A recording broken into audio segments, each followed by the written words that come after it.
नमस्कार। आयन भारत देखना शुरू कर चुके हैं आप। आपके साथ मैं हूं अर्चना सिंह। राहुल गांधी नरेंद्र मोदी से नफरत करते हैं, राजनीतिक विरोधी हैं, समझ में आता है। लेकिन वो नफरत दरअसल राजनीतिक नफरत नहीं है, नफरत अंदर से है। वो विषय अलग है, आज उस पर बात नहीं करूंगी। आज बात करूंगी कि राहुल गांधी अडानी से क्यों नफरत करते हैं। राहुल गांधी अडानी का विरोध करते हैं, बात कुछ समझ में नहीं आती। भाई, देश का एक बिजनेसमैन जो देश के इंफ्रास्ट्रक्चर के लिए, देश को आगे बढ़ाने के लिए, विदेशों में देश का नाम हो, इसके लिए इतना काम कर रहा है, तो राहुल गांधी, कांग्रेस पार्टी, उनके चट्टे बट्टे आखिर अडानी के पीछे क्यों पड़े हैं? ये सवाल आपके मन में भी होता होगा, मेरे मन में भी। तो आज आपको इस सवाल का जवाब मिल जाएगा। आपको वो खबर दूंगी, वो बात बताऊंगी जो इससे पहले आपने कहीं नहीं सुनी होगी, किसी ने आपको नहीं बताया होगा।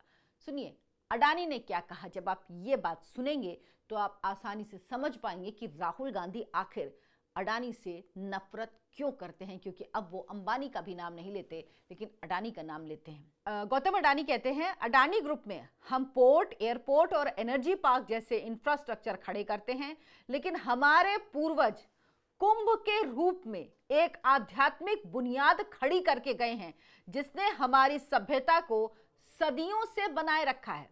सोचिए, कुंभ के लिए क्या कह रहे हैं?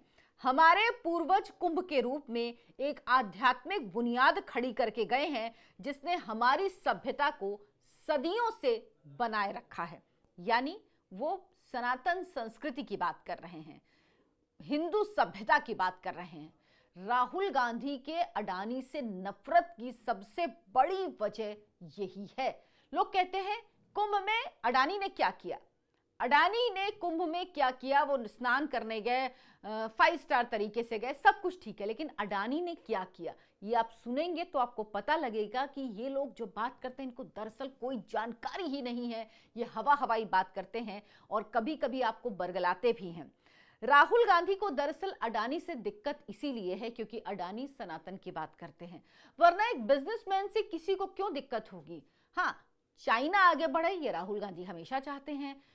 कई जगह ऐसा होता है विदेशों में कि कोई प्रोजेक्ट जो अडानी को लेना होता है, उसमें चाइना कॉम्पिटिटर होता है और वो प्रोजेक्ट अडानी को मिल जाता है, तो उसके बाद राहुल गांधी और उनकी कांग्रेस अडानी के पीछे पड़ जाती है, क्योंकि वो चाइना भक्त हैं। उनको लगता है कि चाइना को आगे बढ़ना चाहिए। उसकी वजह मुझे लगता है वो एमओयू है जो राहुल गांधी की कांग्रेस पार्टी, जिसको खुद राहुल गांधी ने साइन किया था, राहुल गांधी और चीन की कम्युनिस्ट पार्टी के बीच साइन हुआ था। खैर, वो विषयांतर हो जाएगा, तो अभी उधर नहीं जाते हैं, उसके बारे में कई बार बात कर चुकी हूं।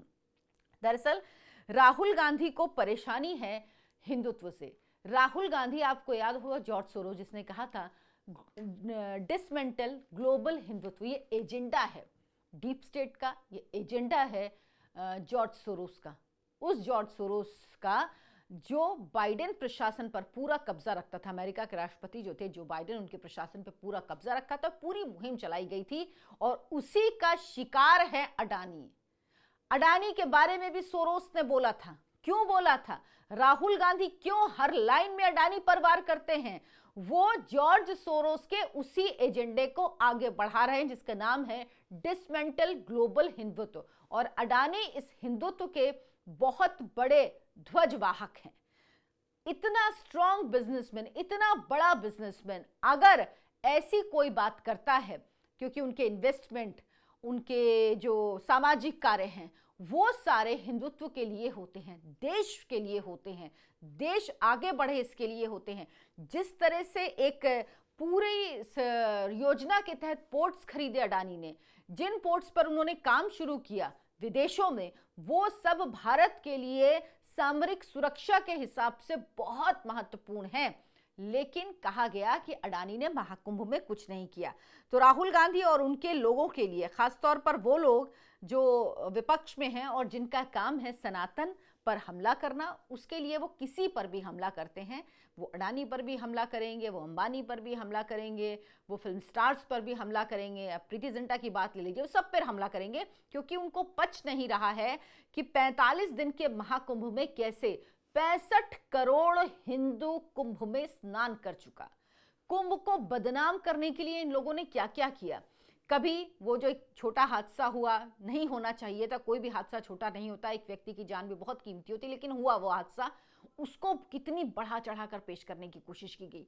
आज तक जिन लोगों ने राम भक्तों पर गोलियां चलवाई, सरयू लाल कर दी, शव, राम भक्तों के शव दफना दिए गए, बोरियों में बांध के फेंक दिए गए, वो आज कह रहे हैं कि महाकुंभ में लोगों की मौत हो गई और लोग अपने परिवार वालों को ढूंढ रहे हैं, इनको शर्म नहीं आती। लेकिन दरअसल अडानी ने क्या किया है, ये राहुल गांधी और इन लोगों को जानना चाहिए।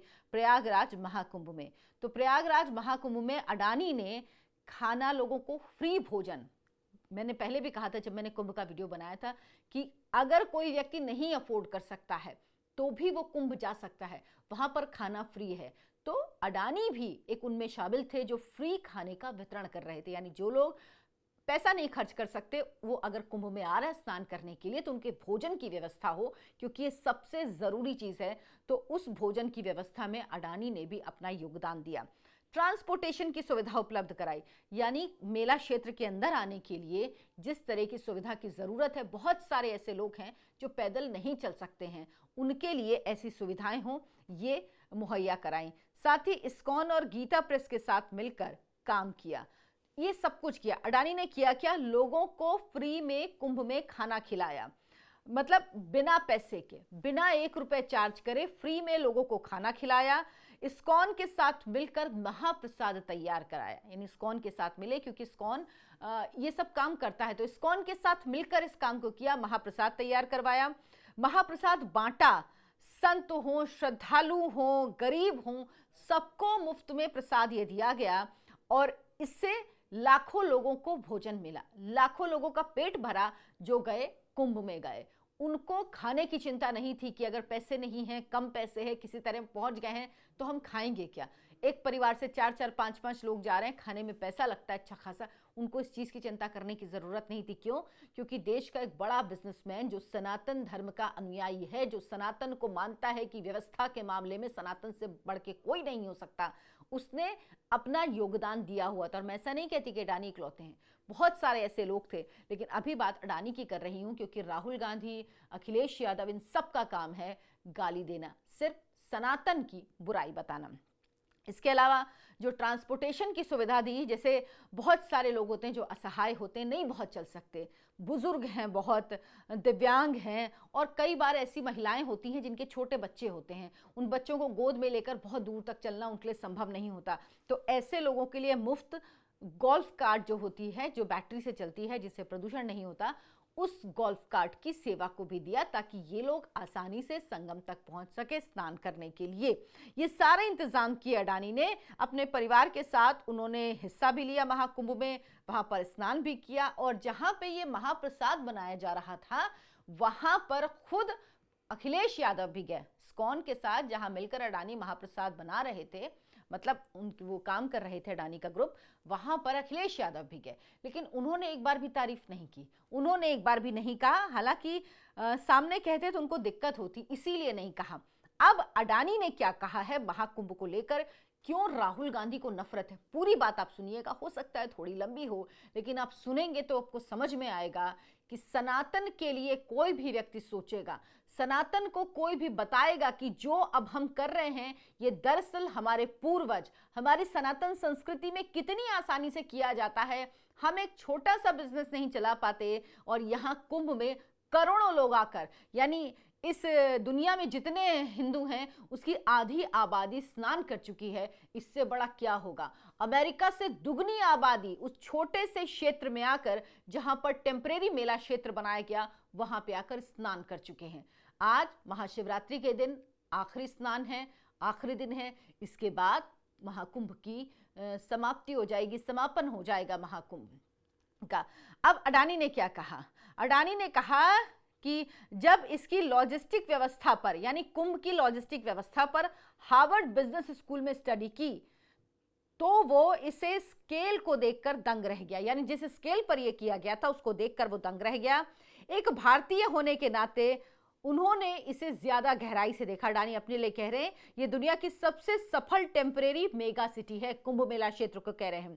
इतने बड़े आयोजन के लिए ना कोई बोर्ड मीटिंग होती है, ना कोई पावर पॉइंट प्रेजेंटेशन, ना कोई वेंचर कैपिटलिस्ट, बस काम आता है हमारा सदियों का अनुभव और भारत की जांची परखी जुगाड़, इंडियन इनोवेशन, हम कहते हैं ना जुगाड़ तकनीक, उसका जिक्र किया है। अब बताइए राहुल गांधी कैसे सुन सकते हैं कि आप सनातन संस्कृति की तारीफ कर रहे हैं? बर्दाश्त ही नहीं होगा उनको, क्योंकि वो जहां से फंडेड है ना, जहां से उनको खाना पानी मिल रही, ऊर्जा मिल रही है, वहां तो ग्लोबल हिंदुत्व डिसमेंटल करने का काम चल रहा है। डिसमेंटल ग्लोबल हिंदुत्व एजेंडा चल रहा है, यानी हिंदुत्व का उन्मूलन किस तरह से किया जाए ये काम चल रहा है। वहां पर ये शब्द कैसे स्वीकार कर लेंगे?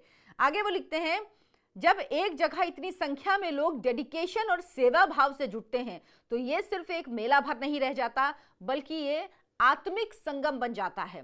ये इकोनॉमी के स्पिरिचुअल स्केल को दिखाता है, इकोनॉमी के स्पिरिचुअल स्केल को दिखाता है। और जितना बड़ा ये बनता जाएगा उतना बेहतर ये होता जाएगा।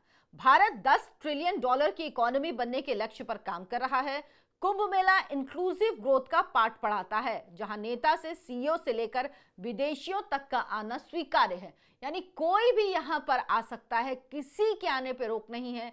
वीवीआईपीज भी आ रहे हैं, बॉलीवुड की सेलिब्रिटीज भी आ रही हैं, हमारे प्रधानमंत्री राष्ट्रपति भी आ रहे हैं, आम लोग, गांव के लोग, गरीब लोग, आम जनता इस देश की सब जा रहे हैं। अडानी अंबानी भी आ रहे हैं और विदेश से लोग भी आ रहे हैं।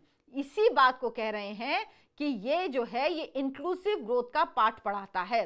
आज हमने डिजिटल इनोवेशन कर लिया, लेकिन कुंभ का सदियों पुराना सिस्टम हमें इंसान की रूह के मैनेजमेंट का पाठ पढ़ाता है। समझ रहे कितनी बड़ी बात कह रहे हैं? हमने डिजिटल आज कर लिया, इनोवेशन कर लिया, लेकिन कुंभ क्या है? क्योंकि कुंभ में रूह के मैनेजमेंट, अगर वाकई ये रूह का मैनेजमेंट नहीं होगा ना, तो दुनिया की आप कोई व्यवस्था कर लीजिए, मैं बार बार ये बात कहती हूं, जहां पर एक दिन में लाखों लोग पहुंच रहे हैं, करोड़ आदमी पहुंच जाता है इतनी सी जगह में, वहां पर कोई व्यवस्था काम ही नहीं कर सकती। वहां पर सिर्फ एक व्यवस्था काम करती है, रूह का मैनेजमेंट। और वो ही काम कर रहा है जब कुंभ में लाखों लोग जा रहे हैं डुबकी लगाने के लिए। ये ऐसे समय में जरूरी है जब दुनिया के सामने सबसे बड़ा खतरा मेंटल इलनेस का है। यानी हम सबसे ज्यादा किससे जूझ रहे हैं? मेंटल इलनेस से जूझ रहे हैं। आजकल लोगों को फिजिकल से ज्यादा मेंटल प्रॉब्लम है। आपको हर दूसरा व्यक्ति दिखेगा बोलता हुआ मैं डिप्रेशन में हूं, मैं परेशान हूं, किसी को नींद नहीं आती, एंग्जाइटी होती है। ये सब मेंटल इलनेस है और उसका इलाज सिर्फ इसमें है। कुंभ मेला आपको अपनी संस्कृति को लेकर गर्व करने का एक ऐसा सिस्टम डेवलप करने को प्रेरित करता है जो सदियों तक अनावरत चलता रहे। यह भारत की सबसे बड़ी सॉफ्ट पावर को दिखाता है। कुंभ में पैमाना केवल आकार के बारे में नहीं, ये प्रभाव के बारे में है। जब दान और सेवा के साथ 20 करोड़ लोग एक साथ होते हैं तो ये केवल एक आयोजन नहीं बल्कि एक अद्वितीय आत्मिक संगम होता है। आत्माओं का एक अनूठा संगम है। इसे मैं पैमाने की आध्यात्मिक अर्थव्यवस्था कहता हूं। पैमाने की आध्यात्मिक अर्थव्यवस्था, सोचिए क्या टर्म दिया है। नदी सिर्फ पानी का स्रोत नहीं बल्कि जीवन का प्रवाह है। इसे संरक्षित करना हमारे प्राचीन ज्ञान का प्रमाण है। वही नदी जो लाखों लोगों की मेजबानी करती है, कुंभ के बाद अपनी प्राकृतिक स्थिति में लौट आती है, लाखों श्रद्धालुओं को शुद्ध कर चुकी है और आश्वस्त है कि वो खुद को शुद्ध कर सकती है। यानी उसको इस बात का डर नहीं है कि करोड़ों लोग स्नान करके गए हैं, मैं अशुद्ध हो गई हूं। उसको है मैंने करोड़ों को शुद्ध कर दिया और अब मैं खुद को भी शुद्ध कर सकती हूं।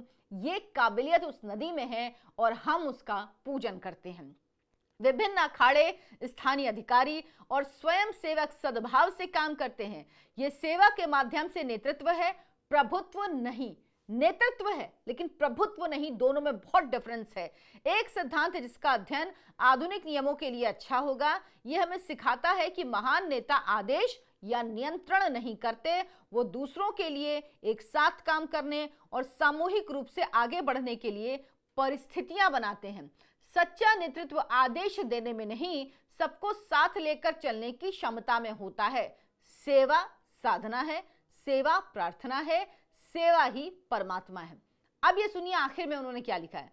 अगली बार जब आप भारत की विकास की कहानी के बारे में सुने तो याद रखें, हमारी सबसे सफल परियोजना कोई विशाल बंदरगाह या नवीनीकरण ऊर्जा पार्क नहीं, ये एक आध्यात्मिक परियोजना है जो नदियों से सफलतापूर्वक चल रही है सदियों से।